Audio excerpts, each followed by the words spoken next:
আপনারা তারা মহল্লায়, আপনারা অলিতে গলিতে প্রজেক্টর দিয়ে আজকে যেভাবে নৃশংস কায়দায় এই চাঁদাবাজরা আজকে যেভাবে হত্যা করেছে সেই পুরো আপনারা মানুষকে দেখাবেন।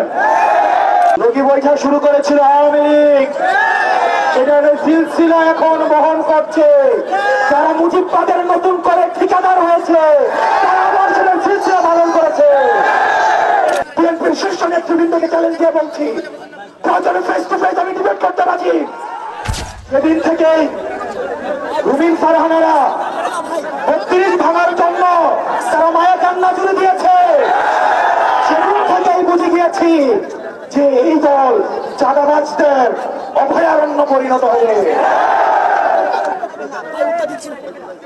আজকে শুনলাম একজন বলছে নেতা যদি অর্ডার দেয় 10 মিনিটে নাকি সরকার পতন করবে।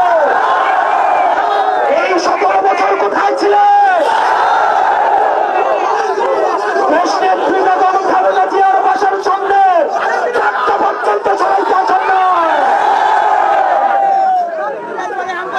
আমি জনগণকে বলবো, আজকের ঘটনাকে আপনারা মুড়ে মুড়ে আপনারা পিছনে মানুষকে দেখান, তারপরে সিদ্ধান্ত নিতে বলেন যে পরবর্তী বাংলাদেশটা কোন চাঁদাবাজদের হাতে তুলে দিবে। প্রিয় তরুণ প্রজন্ম।